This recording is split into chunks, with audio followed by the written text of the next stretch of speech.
Hello guys, എല്ലാം കൂട്ടുകാർക്കും മ്യൂസിലേക്ക് സ്വാഗതം. അപ്പോൾ ഇന്നത്തെ വീഡിയോ പറയുന്നത്, ഇന്ന് നമ്മൾ വാഴയില മുറിച്ചിട്ട് അതിൽ കുറച്ച് ഫ്രൂട്ട്സ് ഇട്ടിട്ട് ഉപ്പും മുളകും അങ്ങനത്തെ ഒരു മസാല തയ്യാറാക്കിയിട്ട് അത് വെച്ചിട്ട് തിന്നുന്നതാണ്. അപ്പം ഞാനിത് ആദ്യമായിട്ടാണ് ട്രൈ ചെയ്യാൻ വേണ്ടി പോണത്. അപ്പോൾ നമുക്ക് നേരെ അത് ഉണ്ടാക്കുന്നത് എങ്ങനെയാണെന്ന് നോക്കാം. അപ്പോൾ ഞാനായിട്ട് ഉണ്ടാക്കണേ. അപ്പോൾ അതിൻ്റെ റെസിപ്പിയൊക്കെ ഞാൻ പറഞ്ഞുതരാം. ഇവിടെ വാഴയിലയിൽ നമ്മൾ ഓറഞ്ച് ഇട്ടിട്ടുണ്ട്, അതുപോലെ തന്നെ പേരക്ക ഇട്ടിട്ടുണ്ട്, പിന്നെ ഇതെന്താ വാട്ടർ മെലൺ ഇട്ടിട്ടുണ്ട്, അതുപോലെ തന്നെ നമ്മുടെ വാഴയിലൊക്കെ സെറ്റാക്കിയിട്ടുണ്ട് കേട്ടോ. ഇനി നമുക്ക് നമ്മുടെ മസാല തയ്യാറാക്കണം. അപ്പോൾ നമുക്ക് മസാല തയ്യാറാക്കാം. അമ്മ പൈനാപ്പിൾ ചെത്തുന്നുണ്ട്, പിന്നെ മാങ്ങയും ചെത്തണം. മാങ്ങയും ചെത്താണ്ട് കേട്ടോ.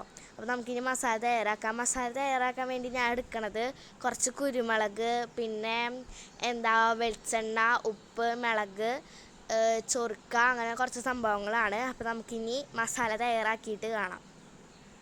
അങ്ങനെ നമ്മുടെ മസാല തയ്യാറായിട്ടുണ്ട്. അപ്പോൾ ഇതാണ് നമ്മുടെ മസാല. അപ്പോൾ ഇതിൽ ഞാൻ പറഞ്ഞ സംഭവങ്ങളെല്ലാം ഇട്ടിട്ടുണ്ട്.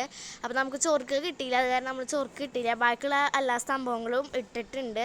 അപ്പോൾ ഇതാണ് നമ്മുടെ മസാല. ഇനി നമുക്കിത് ഒഴിക്കണം കേട്ടോ. അതിൻ്റെ മുകളിൽ ഫ്രൂട്ട്സിൻ്റെ മുകളിൽ ഇനി ഒഴിക്കണം. നമ്മൾ ഫ്രൂട്ട്സിൻ്റെ മുകളിൽ ഒഴിക്കാൻ വേണ്ടി പോവാണ്. ഞാനാണ് ഒഴിക്കണത്. ഞാൻ ഒഴിക്കുകയാണ്. അപ്പോൾ ഗൈസ്, ഞാൻ ഒഴിച്ച് കഴിഞ്ഞു. ഇനി നമുക്ക് അത് മിക്സ് ചെയ്യണം കേട്ടോ. നല്ലോണം മിക്സ് ചെയ്യണം. അപ്പോൾ ഞാൻ കൈ കൊണ്ടാണ് മിക്സ് ചെയ്യണത്. അപ്പോൾ ഇത് കുറച്ച് ട്രെൻഡിങ്ങിൽ നിന്ന സംഭവമായിരുന്നു. ഇത് നമ്മൾ കുറച്ച് ലേറ്റ് ആയിട്ടാണ് ഇട്ടത്, അതുകൊണ്ടാണ്. അപ്പോൾ നമ്മൾ മിക്സ് ചെയ്യാണ്. നല്ലോണം മിക്സ് ചെയ്തിട്ടുണ്ട് കേട്ടോ. എന്നിട്ട് നമുക്ക് കഴിക്കാം. നല്ലോണം മിക്സ് ചെയ്തിട്ടുണ്ട്. ഇനി നമുക്ക് കഴിക്കാം കേട്ടോ. അപ്പോൾ ഞാൻ വാട്ടർ മെലണാണ് എടുത്തേക്കുന്നത് കഴിക്കാൻ വേണ്ടിയിട്ട്. എവിന് ഓറഞ്ച് അങ്ങടാണ് എടുത്തേക്കണേ. ഞാൻ തിന്നിട്ടുണ്ട്.